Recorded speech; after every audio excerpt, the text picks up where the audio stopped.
Hello students, अनिमा classes में आपका स्वागत है। मैं आज आप लोगों को क्लास 6 ज्योग्राफी पार्ट 3 पृथ्वी की गतियां यानी कि पृथ्वी की गति, पृथ्वी जो गति है वो किस प्रकार करती है, ठीक है, वो सब सारा कुछ मैं आप लोगों को पूरा डिटेल में समझाऊंगी इस चैप्टर में, ठीक है।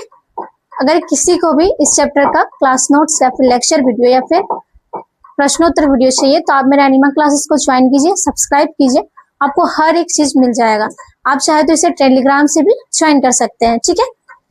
और तो और 6 से 12 तक के जितने भी स्टूडेंट्स हैं उन लोगों के सारे लोगों की क्लासेस मेरे अनिमा क्लास में आपको आराम से मिल जाएगा। 6 से 12 तक के जितने भी स्टूडेंट्स हैं, ठीक है, वो भी हर एक क्लास का, हर एक चैप्टर का, हर एक टोटल सब्जेक्ट का, चाहे वो साइंस हो, हिस्ट्री हो, ज्योग्राफी हो, सिविक्स हो, बायो हो, केमिस्ट्री हो, ठीक है, या फिर मैथ्स हो, सारा सब्जेक्ट का आपको पूरा डिटेल में क्लास नोट्स, लेक्चर वीडियो, प्रश्नोत्तर वीडियो, एक्सरसाइज वीडियो, जितना भी कुछ है सारा कुछ आपको मेरे अनिमा क्लासेस में मिल जाएगा। इसलिए बोल रही हूँ इसको सब्सक्राइब कीजिए, आपको जितने भी क्लास के स्टूडेंट्स है सारे लोगों को अवेलेबल हो जाएगा, ठीक है। तो चलिए इस चैप्टर को पढ़ाने से पहले इसमें क्या क्या पढ़ना है इसके बारे में आप लोग बताती हूँ। महत्वपूर्ण बिंदु, पहला पॉइंट में हम लोग को पढ़ना है घूर्णन और घूर्णन के प्रभाव, यानी कि पृथ्वी जो वो किस प्रकार से घूर्णन गति करती है, कैसे करती है, ठीक है, और उसके क्या क्या प्रभाव है इसके बारे में आप लोग बताऊंगी, ठीक है। नेक्स्ट पॉइंट में मैं आप लोग बताऊंगी परिक्रमण और परिक्रमण के प्रभाव, यानी कि परिक्रमण, पृथ्वी जो है अपने परिक्रमण कैसे करती है इसके बारे में मैं बताऊंगी, समझाऊंगी अच्छे से, और इसके क्या क्या प्रभाव है इसके बारे में मैं समझाऊंगी, ठीक है। उसके बाद नेक्स्ट 21 जून की स्थिति और 22 दिसंबर की स्थिति के बारे में बताऊंगी कि 21 जून में उस दिन क्या होता है और 22 दिसंबर में क्या होता है। उस दिन जो पृथ्वी वो किस डायरेक्शन में रहती है, कैसे रहती है, पूरा डिटेल में समझाऊंगी, ठीक है। और इसके साथ साथ 22 मार्च व 23 सितंबर की स्थिति भी बताऊंगी कि 21 मार्च और 23 सितंबर की स्थिति में उस दिन क्या होता है, पृथ्वी जो वो किस रूप में गति करती है, किस जगह पे पहुंचती है, क्या परिवर्तन आता है, इसके बारे में मैं समझाऊंगी, ठीक है। इसके बाद लास्ट में मैं समझाऊंगी पाठ का सार, यानी कि इस पूरा चैप्टर में मैंने आप लोगों को क्या क्या पढ़ाया है इसको पूरा की नोट्स में बताऊंगी, ठीक है।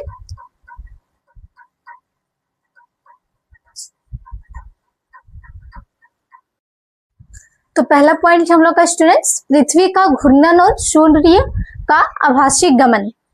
पृथ्वी के घूर्णन के बारे में जानेंगे कि पृथ्वी जो है वो किस प्रकार घूमती है सूर्य के अगल बगल में, ठीक है। और तो और इसके बारे में जानेंगे कि सूर्य के आभासी गमन के बारे में जानेंगे, ठीक है। आभासी का मतलब यहाँ पे हो रहा है, यहाँ पे मतलब है कि सूर्य चलते हुए दिखाई दे रहा है। जैसे मान लीजिए कि आप एक स्थान से दूसरे स्थान पर जाइए, या फिर चलते हुए जाइए या फिर किसी गाड़ी वगैरह से जाइए, तो आप जब सूर्य को देखेंगे और जैसे जैसे आप चलते जाएंगे तो आपको लगेगा कि सूर्य भी हमारे साथ चलते जा रहा है, यानी कि आभासी गमन कर रहा है, यानी कि चलते हुए दिखाई दे रहा है, ठीक है। तो ऐसा क्यों दिखाई दे रहा है इसके बारे में मैं बताती हूँ आप लोगों को, ठीक है। तो हमें सूर्य पूर्व में, उत्तर और उदय और पश्चिम में अस्त होता दिखाई देता है। इससे ऐसा लगता है कि सूर्य पृथ्वी की परिक्रमा कर रहा है। वास्तव में पृथ्वी सूर्य की परिक्रमा करती है। पृथ्वी अपने अक्ष पर पश्चिम से पूर्व दिशा में घूमती है। आप लोगों को पता होगा कि सूर्य जो है वो पूर्व की साइड से उदय होता है, यानी कि पूर्व की साइड से वो उगता है, और पश्चिम की साइड से अस्त होता है, यानी कि पश्चिम की साइड तरफ वो डूब जाता है सूर्य, ठीक है। तो सूर्य को देखने पर ऐसा लगता है कि वो पृथ्वी का गमन कर रहा है, ठीक है, क्योंकि वो डूब रहा है, फिर वो उग भी रहा है। तो ऐसा क्यों लग रहा है, ऐसा लग रहा है जैसे वो पृथ्वी के चक्कर लगा रहा है, जबकि वास्तव में ये है कि सूर्य पृथ्वी का चक्कर नहीं लगा रहा है, यहाँ पे पृथ्वी सूर्य का चक्कर लगा रही है, ठीक है। और किस डायरेक्शन में लगा रही है, पश्चिम से पूर्व की ओर, ठीक है, यानी कि ऐसे करके वो घूम रही है, ठीक है, यानी कि इधर पूर्व है सपोज डेट, तो इधर पश्चिम है, तो ये ऐसे करके घूम रही है अपने अक्ष पे घूम घूम के, और वो सूर्य का चक्कर लगा रही है। मैंने इससे पहले वाले चैप्टर में मैंने आप लोगों को अच्छे से बताई थी। तो इसमें ऐसा ही है कि जो सूर्य की परिक्रमा जो है वो पृथ्वी करती है, ठीक है। पृथ्वी के घूर्णन के कारण सूर्य पूर्व से पश्चिम की ओर गतिमान प्रतीत होता है। यह केवल एक आभासी यानी कि दिखाई देने वाली गति है। यानी कि पृथ्वी जो है वो सूर्य की परिक्रमा करती है, जिसके कारण जो है दिन और रात होता है, जिसके कारण सूर्य जो है डूबता है या उगता है। ठीक है, तो इसमें पृथ्वी जो है वो सूर्य की परिक्रमा करती है। ठीक है, और सूर्य जो है वो आभासी रूप में गतिमान करते हुए दिखाई देता है। यानी कि ऐसा लगता है हम लोग को कि सूर्य गति कर रहा है, यानी कि सूर्य ही जो है वो पृथ्वी का चक्कर लगा रहा है, या फिर सूर्य ही जो है वो चल रहा है, जिसकी वजह से वो डूब भी रहा है, फिर उग रहा है, फिर डूब रहा है, ऐसा हो रहा है। ठीक है, तो ऐसा नहीं है, जबकि सूर्य नहीं, पृथ्वी सूर्य की चक्कर लगाती है, जिसके कारण जो है पृथ्वी जब इधर से जब ऐसे करके ऐसे जब पहुंचती है तो सुबह होता है, जब फिर से ये रोटेट करने के लिए जब इधर आती है तो रात आता है ना। यानी कि जब पश्चिम से जब पूर्व आती है पृथ्वी, तो क्या होता है, आपका उजाला रहता है। लेकिन जब इधर रोटेट करती है, ठीक है, क्योंकि एक रोटेशन में तो उसको 12 घंटा लगता है, तो जब पश्चिम से पूर्व की ओर जाती है तब जो है दिन होता है। लेकिन जब पूर्व से फिर पश्चिम की ओर जाती है, यानी कि फिर से वो रोटेट करती है, ठीक है, पूरा, तो फिर रात होता है। तभी सूर्य का प्रकाश जो है वो पृथ्वी पर नहीं पहुंचता है, जिसके कारण, ठीक है, तभी जो है, क्योंकि पृथ्वी का एक भाग हमेशा दिखाई देता है, तो एक तरफ आपका हमेशा उजाला रहेगा, दूसरा तरफ अंधकार रहेगा। जैसे अगर भारत की तरफ अगर उजाला है तो आपका यूएसए के साइड अंधेरा रहेगा, यानी कि क्योंकि वो जो है वो पीछे चला जाता है, जिसके कारण सूर्य की जो किरणें हैं वो उस पर नहीं पड़ती है, तो उधर रात रहता है। ठीक है, तो इस चीज को आप लोग अच्छे से समझिएगा। जैसे चलती रेलगाड़ी से बाहर की वस्तुएं पीछे जाती हुई दिखाई देती है, उसी प्रकार सूर्य स्थिर है और पृथ्वी की गति के कारण सूर्य चलता हुआ दिखाई देता है। यानी कि ये जो है, ये रेलगाड़ी और सूर्य का दोनों का कंपैरिजन बताया जा रहा है। यानी जैसे आप ट्रेन में बैठते हैं, ठीक है, तो ट्रेन में जब आप बैठते तो आप बाहर की तरफ देखिएगा तो आपको लगेगा कि जितना पेड़ पौधा है या फिर जितना भी जो रेलवे स्टेशन जो पार वगैरह हो रहा है, वो सब ऐसा लगेगा कि जैसे चल रहा है, सारा कुछ पूरा स्पीड से चल रहा है। लेकिन ऐसा तो कुछ नहीं है, सारा कुछ स्थिर है, चल तो रहा है, ट्रेन चल रहा है, ठीक है, सारा कुछ स्थिर है।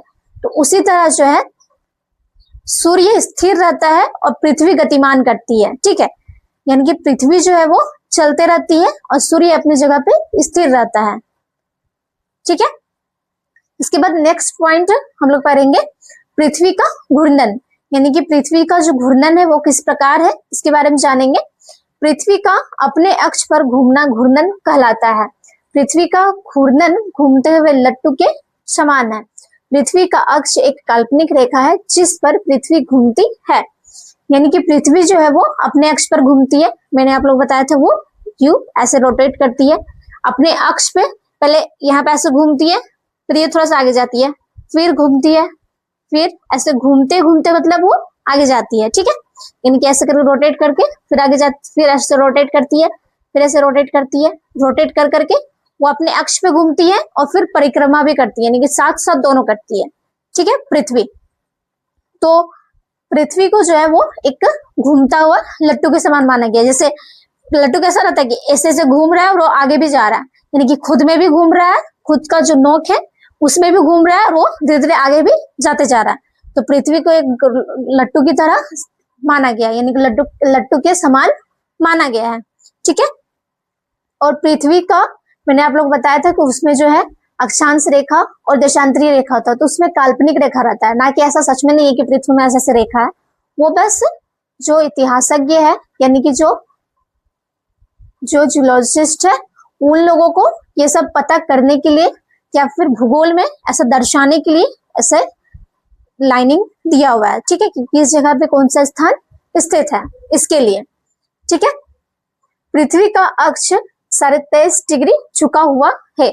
मैंने आप लोग बताया था कि जो पृथ्वी है वो गोल तो है, लेकिन साथ साथ वो पूरा गोल और पूरा स्ट्रेट नहीं है, वो हल्का सा 23.5 डिग्री के, माने अगर पूरा गोल है सपोज डेट ये, तो गोल में पूरा गोल है सपोज डेट, तो गोल में पूरा ऐसे सीधा नहीं है, वो क्या है कि गोल भी है और ऐसे हल्का झुका हुआ है 23.5 डिग्री, जिसके कारण वो रोटेट करती है।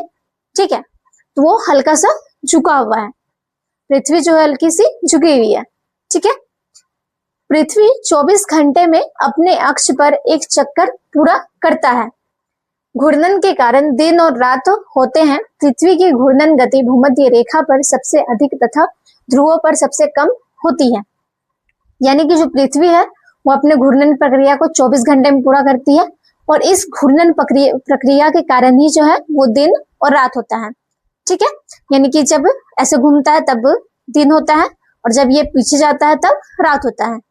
ठीक है, यानी कि पृथ्वी का एक ही भाग हमेशा उजाला में मिलेगा, दूसरा भाग अंधकार में रहेगा। जब एक फिर इधर जो अंधकार था वो उजाला में रहेगा, तो जो उजाला था वो फिर अंधकार में चला जाएगा। ठीक है, और तो और पृथ्वी का जो है उसमें घूर्णन गति के कारण जो है वो भूमध्य रेखा पर सबसे अधिक तथा ध्रुवों पर सबसे कम होती है।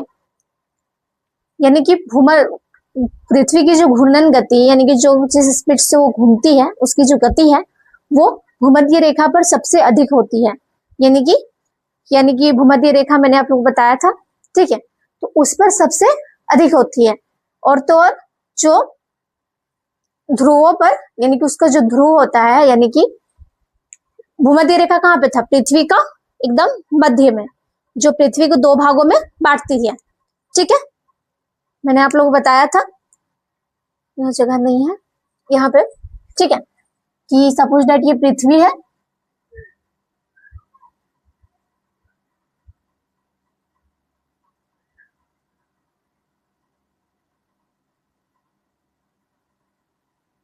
ठीक है, तो यहाँ पे ये आपका भूमध्य रेखा है। ठीक है, और ध्रुव, यानी कि ये उत्तर ध्रुव हो गया आपका, और ये दक्षिण ध्रुव हो गया। तो जो पृथ्वी की जो घूर्णन गति है वो मध्य पर, यानी कि भूमध्य रेखा पर जो है वो ज्यादा अधिक प्रभावित करती है। ठीक है, और इन ध्रुवों पर कम प्रभावित करती है। ठीक है, इसमें यही बताया जा रहा है। सूर्य की परिक्रमा करते समय भी पृथ्वी के अक्ष का झुकाव लगभग समान रहता है। यानी कि जब सूर्य की जब वो परिक्रमा करता है तो उसका जो झुकाव रहता है, यानी कि 23.5 डिग्री का जो झुकाव रहता है वो वैसा ही रहता है, क्योंकि वो झुका हुआ ही इसलिए ताकि वो सूर्य की परिक्रमा कर सके, ताकि वो रोटेट हो सके। ठीक है, और लट्टू के समान माना गया है, लेकिन पूरा लट्टू की तरह वो सीधा नहीं है। रीजन इसलिए है क्योंकि अगर वो पूरा सीधा रहेगा तो वो थोड़ा स्पीड में घूमेगा। ठीक है, और ज्यादा स्पीड में घूम के वो ज्यादा जल्दी अपना रोटेशन पूरा करेगा। तो झुकाव इसलिए है ताकि उसका जो है वो दबाव नीचे बना रहे, इसके कारण जो है उसकी जो गति है वो धीरे ही रहे। ठीक है, ताकि 365 दिन में उसकी जो 365 6 घंटा में उसका जो एक साल पूरा कर सके। यही रीजन है कि वो 23.5 डिग्री झुका हुआ है। ठीक है, मैंने आप लोगों को रीजन सहित बता दी। इसके बाद नेक्स्ट पॉइंट हम लोग जानेंगे पृथ्वी के घूर्णन के प्रभाव, यानी कि पृथ्वी का जो घूर्णन का क्या क्या प्रभाव हमारे पृथ्वी पर पड़ता है, इसके बारे में जानेंगे। दिन और रात का होना, यानी कि सबसे पहला प्रभाव है दिन और रात का होना। यानी कि पृथ्वी जब गति करता है तो उसका सबसे मेन प्रभाव यह है कि दिन और रात होता है।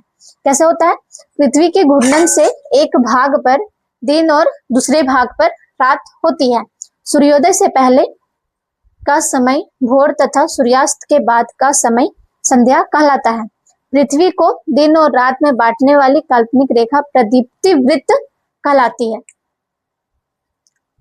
यानी कि जो पृथ्वी है उसके घूर्णन के कारण दिन और रात होता है। तो मैंने अभी थोड़ा देर पहले ही मैंने आप लोगों को बताया कि जब वो पश्चिम से पूर्व की ओर आती है तो जो एक भाग है वो उजालामय हो जाता है, यानी कि सूर्य की किरणें जो है वो डायरेक्ट पड़ती है, तो जिसके कारण इधर वाला जो भाग है वो उजाला हो जाता है, यानी कि इधर दिन हो जाता है।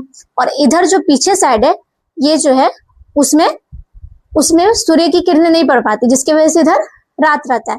लेकिन जब फिर ये इधर से फिर ऐसे घूम करके जब आगे आती है तो क्या होता है कि इधर वाला भाग जो है वो उजाला हो जाता है और इधर वाला भाग जो है वो अंधकार हो जाता है, यानी कि इधर दिन हो जाता है इधर रात हो जाता है। तो दिन और रात का होना घूर्णन, पृथ्वी के घूर्णन के कारण ही दिन और रात का होना होता है। और तो और जो पृथ्वी है, यानी कि जब वो सूर्योदय यानी कि दिन रात जब होता है तो सूर्योदय जब होता है तो उसे भोर कहा जाता है, और जब सूर्यास्त होता है तो उसे संध्या कहा जाता है। ये सब आप लोगों को पता होगा, ठीक है। और काल्पनिक रेखा एक होती है जिसकी वजह से दिन और रात होता है, दिन और रात में बटा हुआ रहता है, तो उस काल्पनिक रेखा का नाम है प्रदीप्ति वृत्त। प्रदीप्ति वृत्त नाम है, ठीक है। इसके बाद सेकंड प्रभाव यह है कि ज्वार भाटा का आना, यानी कि समुद्र में जो है वो ज्वार भाटा उत्पन्न होता है, ठीक है, घूर्णन गति के कारण। सूर्य और चंद्रमा के गुरुत्वाकर्षण तथा पृथ्वी के घूर्णन के कारण समुद्र में ज्वार भाटा आता है। यानी कि सूर्य और पृथ्वी की गुरुत्वाकर्षण शक्ति के बारे में पता होगा कि एक दूसरे को अट्रैक्ट करता है ना, तो उसके कारण जो है, और तो और पृथ्वी की घूर्णन गति के कारण भी एक दूसरे को अट्रैक्ट भी कर रहा है सूर्य और पृथ्वी, ठीक है, सूर्य और चंद्रमा, और तो और पृथ्वी घूम भी रहा है, जिसके कारण जो है ज्वार भाटा उत्पन्न होता है समुद्र में, ठीक है। तीसरा कारण है, मतलब तीसरा प्रभाव है हम लोग का स्थानीय समय में अंतर, यानी कि घूर्णन गति के कारण ही जो है वो हर स्थान का समय जो है वो अलग अलग, यानी कि भिन्न भिन्न होता है। हालांकि इसको ठीक करने के लिए मानक समय रखा गया है, लेकिन फिर भी तो चेंज तो रहता है ना, तो वही बताया गया है। पृथ्वी 1 डिग्री देशांतर घूमने में 4 मिनट लेती है, इसलिए हर देशांतर में अलग अलग समय लगता है। मैंने आप लोग को बताया था कि हर एक देशांतर में पृथ्वी अगर सपोज दैट 10 डिग्री है, अगर फिर 11 डिग्री में जा रही है या फिर 20 डिग्री में जा रही है, तो जैसे जैसे उसका देशांतर बढ़ते जाता है तो वैसे वैसे उसका हर देशांतर में 4-4 मिनट लगता है, ठीक है। तो अगर क्या बोलते हैं, रामगढ़ यहाँ पे 10 देशांतर में है, ठीक है, 10 डिग्री देशांतर में, तो फिर रांची 20 डिग्री देशांतर में, तो यहाँ से 4-4 मिनट करके हर देशांतर में लगेगा, तो आपका कितना टाइम लॉस हो रहा है, यानी कि कितना टाइम लग जा रहा है, तो जिसके कारण जो है वो हर स्थान का, ठीक उसी प्रकार हर स्थान का जो है वो अलग अलग समय रेखा होता है, ठीक है, यानी कि अलग अलग समय होता है, समय में अंतर होता है, ठीक है, घूर्णन गति के कारण। चौथा हम लोग का प्रभाव पड़ता है कि पवन और समुद्री धाराओं की दिशा, यानी कि हवा जो है और समुद्र की जो दिशा है उसमें भी परिवर्तन आता है। पृथ्वी की घूर्णन से पवन और समुद्री धाराओं की दिशा प्रभावित होती है, ठीक है। 5वां प्रभाव है दिशाओं का ज्ञान, यानी कि जब पृथ्वी घूर्णन गति में रहती है तो उसके कारण दिशाओं के ज्ञान का भी हम लोग को पता चलता है। सूर्य के उदय और अस्त होने से पूर्व, पश्चिम और दक्षिण दिशाओं का ज्ञान होता है। सूर्य जिधर उदय होता है तो उधर पूर्व माना जाता है, ठीक है। तो अगर पूर्व इधर है तो फिर स्वाभाविक सी बात है कि पश्चिम पीछे रहेगा, फिर उत्तर इधर रहेगा और दक्षिण उधर रहेगा। तो सूर्य उधर जिधर होता है उसके कारण जो है उधर पूर्व हो जाता है और पश्चिम उत्तर दक्षिण, ठीक है। तो घूर्णन गति के कारण ही जो होता है, पृथ्वी की घूर्णन गति के कारण हमें दिशाओं के बारे में पता चलता है, क्योंकि सूर्य जिधर उगेगा उधर ही उस जगह का पूर्व होगा, ठीक है।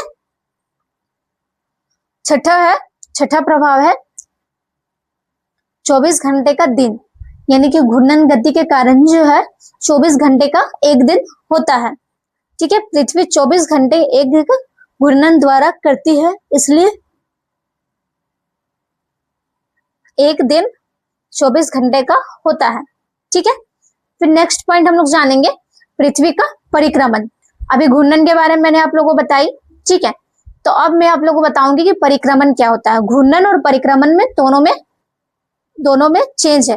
घूर्णन क्या होता है कि पृथ्वी जो है वो अपने अक्ष पर घूमती है, ठीक है, अपने अक्ष पर जो घूमती है, यानी कि एक जगह पे जो एक रोटेट करती है उसे घूर्णन कहा जाता है।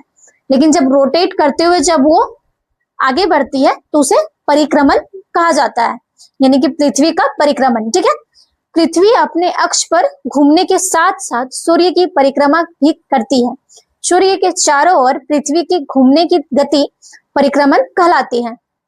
पृथ्वी सूर्य की एक परिक्रमा 365 दिन 6 घंटे में पूरी करती है। सुविधा के लिए 365 दिन का एक वर्ष माना जाता है। 365 दिन को, ठीक है, एक वर्ष माना जाता है। अतिरिक्त 6 घंटे मिलकर 4 वर्ष में एक दिन बनाते हैं। यह अतिरिक्त दिन फरवरी में जोड़ा जाता है। 366 दिनों वाले वर्ष को लीप वर्ष कहते हैं।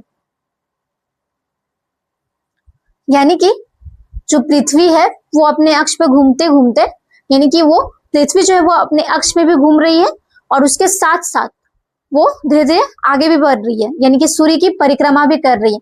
तो उसे कहा जाता है पृथ्वी की परिक्रमण गति, यानी कि परिक्रमा कर रही है, ठीक है, सूर्य की। और तो और पृथ्वी को जो है उसको परिक्रमा करने में, यानी कि पूरा सूर्य का एक चक्कर लगाने में, ठीक है, यानी कि सपोज दैट ये सूर्य है, ठीक है, ये सूर्य है और ये पृथ्वी है, तो ये ऐसे करके रोटेट कर रही है, ठीक है। एक बार रोटेशन की, फिर थोड़ा सा आगे बढ़ी, फिर रोटेशन की, फिर ऐसे रोटेट की, फिर ऐसे रोटेट की, ऐसे ऐसे ऐसे, तो ये पूरा पूरा घूम करके और फिर जहां से रोटेट करना स्टार्ट की थी वहां पे आती है। कि इस पूरा रोटेशन में, सूर्य का पूरा रोटेशन में उसे 365 दिन और 1 घंटा लगता है, मतलब 6 घंटा लगता है, ठीक है।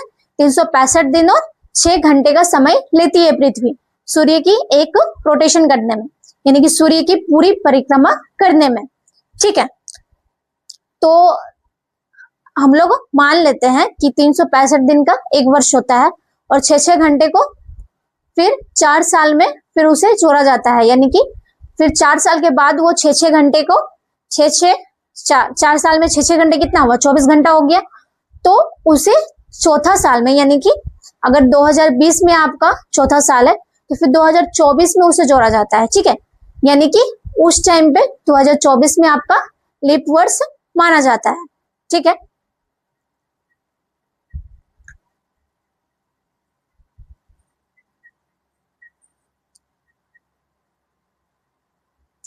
पृथ्वी सूर्य का परिक्रमा दीर्घ वृत्ताकार कक्ष में करती है। पृथ्वी की परिक्रमण गति लगभग 29.8 किलोमीटर पर सेकेंड है। पृथ्वी सूर्य के चारों ओर पश्चिम से पूर्व में दिशा में परिक्रमा करती है। यानी कि जो पृथ्वी है वो सूर्य की जो परिक्रमा करती है वो दीर्घ वृत्ताकार में करती है, ठीक है। इससे पहले मैंने बताया आप लोग को कि पृथ्वी जो है वो 365 दिन में अपनी रोटेशन पूरी करती है, तो 6-6 घंटे का जो टाइम जो बचता है वो चौथा साल में फरवरी में ऐड हो जाता है, इसलिए उस टाइम पे फरवरी 28 दिन की जगह 29 दिन होता है, ठीक है। 29 दिन होता है और 366 दिन का वो 4 साल में 1 साल ऐसा दिन ऐसा रहता है कि 4 साल में 1 साल ऐसा रहता है कि 365 की जगह 366 दिन का साल होता है, जिसे लीप वर्ष कहा जाता है। तो पृथ्वी जो है वो परिक्रमा करती है, तो जिस परिक्रमा से करती है तो उसे दीर्घ वृत्ताकार वो परिक्रमा करती है। दीर्घ वृत्ताकार का यहाँ मतलब है कि उसका जो रोटेशन है, ठीक है, वो काफी दीर्घ में होता है, यानी कि काफी लंबा चलता है, काफी लंबा रोटेशन चलता है, इसलिए उसे दीर्घ वृत्ताकार परिक्रमा कहा जाता है, कहलाती है, ठीक है। और तो और वो जो पृथ्वी है, पृथ्वी का परिक्रमण गति जो है, ठीक है, पृथ्वी की परिक्रमण गति जो है वो लगभग 29.8 किलोमीटर पर सेकेंड है, यानी कि वो लगभग 29 किलोमीटर 8 मीटर वो पर सेकेंड में गति करती है, यानी कि हर एक सेकेंड में वो 29 किलोमीटर 8 मीटर गति करती है पृथ्वी, ठीक है। और तो और वो जो परिक्रमा करती है, जो पृथ्वी परिक्रमा करती है वो सूर्य की पश्चिम से पूर्व की ओर में करती है, ठीक है। तो आप लोग इसको अच्छे से नोट डाउन कर लीजिएगा, ठीक है। नेक्स्ट पॉइंट हम लोग का स्टूडेंट्स, पृथ्वी के परिक्रमण के प्रभाव, यानी कि पृथ्वी के घूर्णन के प्रभाव कई सारे थे। तो परिक्रमण जब वो करता है, यानी कि अपने अक्ष पे घूम घूम कर धीरे धीरे जब वो आगे बढ़ के जब सूर्य की परिक्रमा करता है तो उसका क्या क्या प्रभाव है इसके बारे में जानेंगे, ठीक है। पहला प्रभाव है दिन और रात की अवधि में अंतर, यानी कि दिन और रात का होना जो था वो घूर्णन के कारण होता था, ठीक है, लेकिन उसमें अंतर जो होता है, यानी कि अंतर जो बताता है वो परिक्रमण बताता है, ठीक है। तो अंतर कैसे होता है, पृथ्वी के अक्ष के झुकाव के कारण दिन और रात की लंबाई वर्ष भर समान नहीं रहती। यानी कि पृथ्वी का जो अक्ष का जो झुकाव है, यानी कि वो जो 22.5 डिग्री पे जो झुका हुआ है, जिसके कारण जो है वो उसका जो उसको वो जो घूर्णन करता है, तो उसके अक्ष का जो घूर्णन है वो साल भर में एक बराबर नहीं रहता है। ठीक है, तो कैसे चेंज रहता है? उत्तरायण में उत्तरी गोलार्ध में दिन बड़े और रातें छोटी होती है। दक्षिणायन में दक्षिण गोलार्ध में दिन छोटे और रातें लंबी होती है। दक्षिणी गोलार्ध में विपरीत स्थिति होती है। यानी कि उत्तरायण में, यानी कि उत्तर साइड जो है, उत्तरी गोलार्ध साइड, उधर जो है दिन बड़े होते हैं और रातें छोटी होती है। दिन बड़े होते हैं और रातें छोटी होती है। ठीक है, और तो और जो दक्षिणायन है, यानी कि दक्षिणी गोलार्ध के साइड, दिन छोटे होते हैं और रातें लंबी होती है। ठीक, उत्तरी गोलार्ध के ठीक विपरीत होता है दक्षिणी गोलार्ध में। ठीक है, तो ये कैसे होता है आगे मैं बताऊंगी। सेकेंड है ऋतु परिवर्तन। फिर जो मुख्य प्रभाव है परिक्रमण का, तो वो है ऋतु परिवर्तन। पृथ्वी की सूर्य के चारों ओर परिक्रमा और अक्ष के झुकाव के कारण ऋतु परिवर्तन होता है। यानी कि जो पृथ्वी है वो जिस ढंग से वो परिक्रमण करता है, तो उसके कारण और उसकी झुकाव के कारण, यानी कि उसके अक्ष का जो झुकाव है 22.5 डिग्री, उस झुकाव के कारण जो है ऋतु परिवर्तन होता है। इसी कारण वर्ष भर ग्रीष्म, शीत और वर्षा जैसी ऋतुएं आती है। यानी कि इसी कारण जो है वर्ष भर में ग्रीष्म, शीत और वर्षा जैसी ऋतुएं आती है। ये जो दो प्रमुख कारण मैंने आप लोगों को बताया, दो प्रमुख प्रभाव मैंने बताया, तो ये दोनों प्रभाव जो किस प्रकार आते हैं मैं आगे बताऊंगी। ठीक है, जैसे 21 जून की स्थिति। 21 जून में क्या होता है, आप ठीक है, 21 जून में पूरे विश्व में क्या होता है कि इस दिन उत्तरी गोलार्ध सूर्य की ओर झुका रहता है। सूर्य की सीधे किरणें कर्क रेखा पर पड़ती है। उत्तरी गोलार्ध में दिन सबसे बड़े और रातें सबसे छोटी होती है। यहाँ ग्रीष्म ऋतु होती है और दक्षिणी गोलार्ध में शीत ऋतु होती है। उत्तरी गोलार्ध कर्क संक्रांति और दक्षिणी गोलार्ध मकर संक्रांति मनाती है। यानी कि 21 जून में क्या होता है कि जो उत्तरी गोलार्ध है, ठीक है, वो सपोज दैट ये उत्तरी गोलार्ध है, मतलब यही तो रावे करता है, ये उत्तरी गोलार्ध है और ये दक्षिणी गोलार्ध है। ठीक है, तो जब ये राउंड करता है, ठीक है, तो पृथ्वी गोल है। ठीक है, तो पृथ्वी गोल है,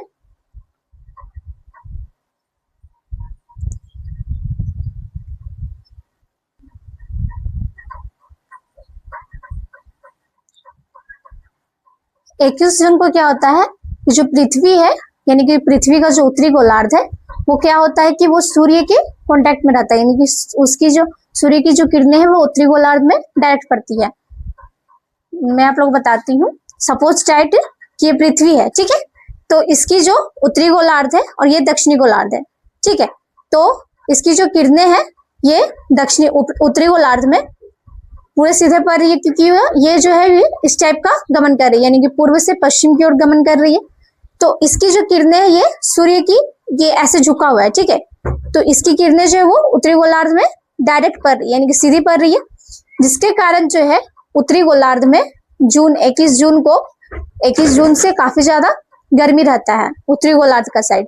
ठीक है, जैसे अभी मई चल रहा है तो अभी भी गर्मी आपको मिलेगा, लेकिन 21 जून की जो है वो काफी ज्यादा गर्मी रहता है। रीजन ये है कि यहाँ पे उत्तरी गोलार्ध जो है वो सूर्य के नजदीक भी रहता है और उसकी किरणें जो है वो पूरी सीधे पड़ती है।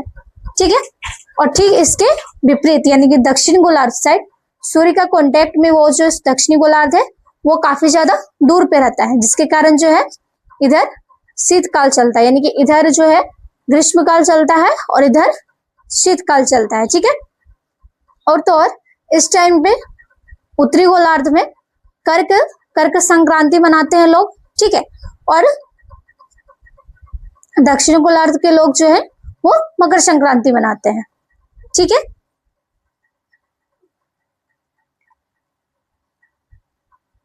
उसके बाद 22 दिसंबर में के बारे में जानेंगे कि 22 दिसंबर को क्या होता है। दक्षिणी गोलार्ध सूर्य की ओर झुका रहता है, सूर्य की किरणें मकर रेखा पर पड़ती है। दक्षिणी गोलार्ध में दिन बड़े और रातें छोटी होती है।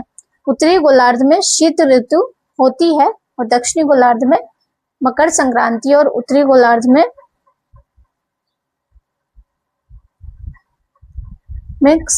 कर्क संक्रांति होता है। यानी कि जब उत्तरी गोलार्ध जब 21 जून को जब पड़ता है वहां पे, यानी कि उत्तरी गोलार्ध में सूर्य की किरण डायरेक्ट पड़ती है, ठीक है, 21 जून को। फिर क्या होता है कि वो धीरे धीरे फिर रोटेशन में जाती है, यानी कि फिर रोटेट करती है, फिर रोटेट करती है। तो रोटेट करते करते ऐसा होता है कि 21 यानी कि 22 दिसंबर को, ठीक है, 22 दिसंबर को पहले उत्तरी गोलार्ध पहले था आपका। उत्तरी गोलार्ध जो है वो पहले सूर्य की किरणें किस डायरेक्ट में रहता है, लेकिन रोटेट करते करते जब वो वहां तक पहुंचती है, ठीक है, तो क्या होता है 22 दिसंबर के दिन जो दक्षिणी गोलार्ध है वो सूर्य की साइड उसका हो जाता है, क्योंकि वो पूरा रोटेट करते रहती है अपने अक्ष पे, ठीक है। तो रोटेशन के कारण जो रहता है वो फिर जैसे उत्तरी गोलार्ध भी है, तो रोटेशन के कारण क्या होता है कि फिर दक्षिणी गोलार्ध जो होता है वो सूर्य के कांटेक्ट में आ जाती है, यानी कि सूर्य की किरणें जो है वो दक्षिणी गोलार्ध पे सीधे पड़ती है पूरा, ठीक है, यानी कि जो दक्षिणी गोलार्ध है वो नजदीक हो जाती है सूर्य से, जिसके कारण जो है सूर्य की किरणें दक्षिणी गोलार्ध में फिर एकदम सीधे पड़ती है, ठीक है। तो जिसके कारण जो है उस टाइम पे फिर 22 दिसंबर को दक्षिणी गोलार्ध में ग्रीष्म ऋतु होती है और उत्तरी गोलार्ध में शीत ऋतु पड़ती है, ठीक है। और तो और इस टाइम पे फिर दक्षिणी गोलार्ध में आपका कर्क संक्रांति मनाया जाता है और फिर उत्तरी गोलार्ध में मकर संक्रांति मनाया जाता है, ठीक है। तो आप लोगों को समझ में आ गया कि पृथ्वी के जो दिन और रात कैसे होती है, इसके बारे में भी पता चल गया, प्रभाव के बारे में, और तो और ऋतु परिवर्तन के बारे में पता चल गया कि कैसे ग्रीष्मावकाश आता है, कैसे शीत ऋतु आता है, ये सब सारी चीजों के बारे में, ठीक है।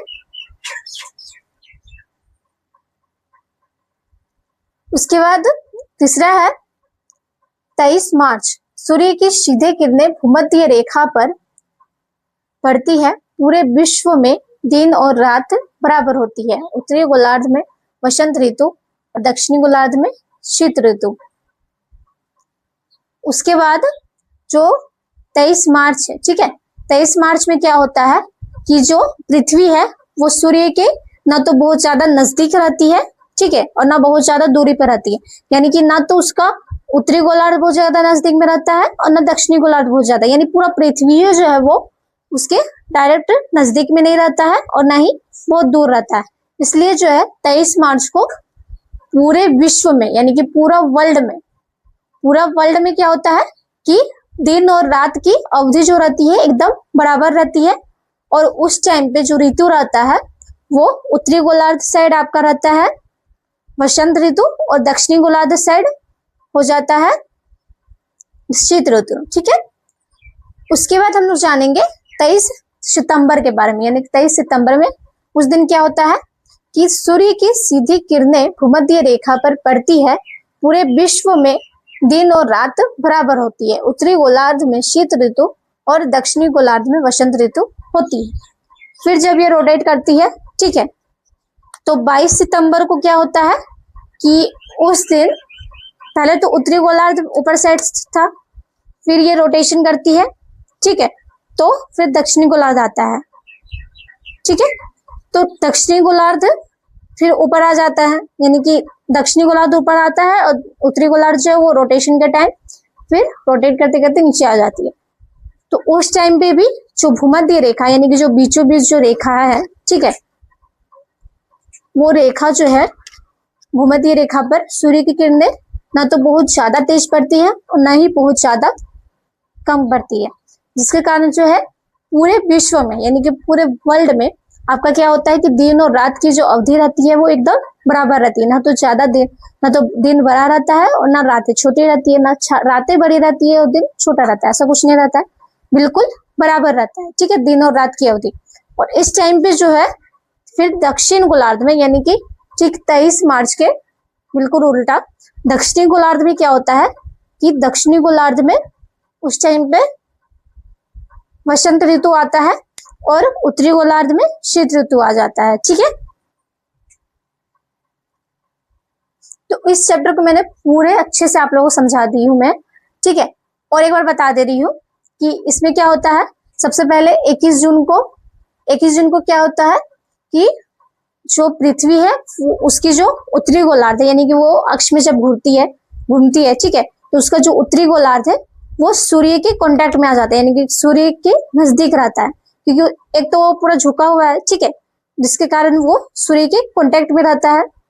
तो सूर्य के कांटेक्ट में आता है, इसलिए उस टाइम पे 21 जून को आपका क्या रहता है कि उत्तरी गोलार्ध में आपका ग्रीष्म अवकाश यानी कि ग्रीष्म ऋतु रहता है, और दक्षिणी गोलार्ध जो है वो सूर्य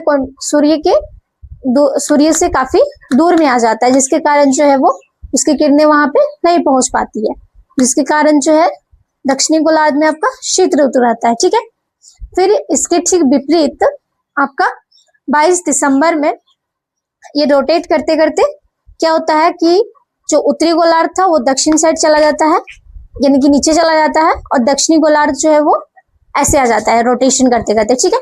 तो रोटेट करते करते जब दक्षिणी गोलार्ध जब ऊपर आ जाता है तो फिर उस टाइम पे दक्षिणी गोलार्ध में सूर्य की किरण बिल्कुल सीधी पड़ती है, जिसके कारण जो है फिर दक्षिणी गोलार्ध में आपका ग्रीष्म ऋतु पड़ता है, और उत्तरी गोलार्ध में, क्योंकि उत्तरी गोलार्ध सूर्य के संपर्क में नहीं आ पाती है, यानी कि सूर्य की किरणें जो है वो उत्तरी गोलार्ध में अच्छे से नहीं पहुंच पाती है, जिसके कारण जो है उत्तरी गोलार्ध में शीत ऋतु रहता है, ठीक है। और फिर इस टाइम पे जो है वो दक्षिणी गोलार्ध में आपका कर्क संक्रांति मनाया जाता है, और फिर जो उत्तरी गोलार्ध है उसमें मकर संक्रांति मनाया जाता है, ठीक है। और मैंने क्या बताया आप लोग को कि 23 मार्च को, यानी कि 23 मार्च में क्या होता है कि जब सूर्य मतलब जो पृथ्वी है वो रोटेट करते रहती है, ठीक है, और जब पृथ्वी ऐसा एक स्थान पर पहुंचती है, ना तो वो सूर्य से काफी ज्यादा दूर पे रहती है और ना बहुत ज्यादा नजदीक में रहती है, जिसके कारण जो है उसका भूमध्य रेखा पर जो सूर्य की किरणें हैं वो बिल्कुल ना तो बहुत ज्यादा तेज गति में पड़ती है और ना बहुत ज्यादा धीमी पड़ती है, जिसके कारण जो है सूर्य की भूमध्य रेखा पर जो किरणें पड़ती है, तो उसके कारण जो है 23 मार्च को पूरे विश्व में, यानी कि पूरे वर्ल्ड में आपका दिन और रात की अवधि बिल्कुल बराबर रहती है, ठीक है। और फिर उस दिन जो होती है, यानी कि 23 मार्च के दिन उत्तरी गोलार्ध में आपका वसंत ऋतु चलता है और दक्षिणी गोलार्ध में शीत ऋतु चलता है, ठीक है। फिर ये रोटेट करती है, यानी कि रोटेट करके फिर जब उत्तरी गोलार्ध नीचे और दक्षिणी गोलार्ध जब ऊपर आता है, तो दक्षिणी गोलार्ध ऊपर आने के बाद फिर जब सूर्य की किरणें पड़ती है भूमध्य रेखा पर, तो दक्षिणी गोलार्ध में फिर आपका वसंत ऋतु आता है और उत्तरी गोलार्ध में आपका शीत ऋतु हो जाता है, ठीक है। तो इस चैप्टर को मैंने पूरे अच्छे से समझाया है, ठीक है। अब इस चैप्टर में मैंने क्या क्या बताया आप लोगों को, इसका पाठ का सार को देखेंगे, ठीक है। पाठ को सार को देखते हैं। सबसे पहले मैंने आप लोगों को बताया था कि घूर्णन के बारे में, पृथ्वी का अपने अक्ष पर घूमना और 24 घंटे में एक चक्कर पूरा करना घूर्णन कहलाता है। यानी घूर्णन के बारे में मैंने आप लोग को क्या बताया था कि पृथ्वी जो है अपने अक्ष पर घूमती है, यानी कि ये जो अक्ष है उस पर घूमती है, ठीक है। तो घूमती है, तो जिसके कारण जो है पृथ्वी अपने अक्ष पर घूमने के कारण दिन और रात की अवधि को चेंज करती है, यानी कि 24 घंटे में पूरा ये एक चक्कर लगा लेती है, जिसके कारण इसे घूर्णन कहा जाता है, ठीक है। इस प्रक्रिया को घूर्णन कहा जाता है। फिर मैंने आप लोग परिक्रमण के बारे में बताया कि पृथ्वी का सूर्य की परिक्रमा करना, जिसमें इसे 365 दिन और 6 घंटे पूरा करने में लगता है, या 365 1/4 यानी कि 4 दिन में 1 भाग यानी कि 6 घंटा, ठीक है, पूरा करने में लगता है। यानी कि परिक्रमण के बारे में मैंने आप लोग क्या बताया कि जब वो पृथ्वी जो है वो अपने अक्ष पर घूम करके, और अक्ष में घूमने के साथ वो जब आगे बढ़ के जब सूर्य की परिक्रमा करती है, तो उसे पृथ्वी की परिक्रमण कहा जाता है, जिसे उसे पूरा करने में लगभग 365 दिन और 6 घंटे का समय लग जाता है, ठीक है। उसके बाद मैंने आप लोगों को बताया मकर संक्रांति के बारे में, वर्ष का सबसे छोटा दिन और उत्तरी गोलार्ध में 22 दिसंबर को और दक्षिणी गोलार्ध में 21 जून को मनाया जाता है। यानी कि मकर संक्रांति जो है वो विश्व मतलब उत्तरी गोलार्ध का, मैंने आप लोगों को बताया कि सबसे छोटा दिन जो होता है उस दिन उत्तरी गोलार्ध में रहता है, और सबसे बड़ा दिन जो है उस दिन दक्षिणी गोलार्ध में रहता है, ठीक है। मकर संक्रांति के दिन, यानी कि मकर संक्रांति जो है वो उत्तरी गोलार्ध में आपका 22 दिसंबर को मनाया जाता है और दक्षिणी गोलार्ध में 21 जून को मनाया जाता है। ठीक है, इसके बारे में मैंने आप लोगों को यहाँ पे बताया। फिर मैंने पढ़ाया कि कर्क संक्रांति के बारे में, यानी कि वर्ष का सबसे बड़ा दिन जो उत्तरी गोलार्ध में जो कर्क संक्रांति है वो आपका उत्तरी गोलार्ध में 21 जून को मनाया जाता है और जो कर्क संक्रांति दक्षिणी गोलार्ध में जो है वो 22 दिसंबर को मनाया जाता है। ठीक है, फिर मैंने आपको विश्व स्थिति के बारे में बताया, यानी कि 21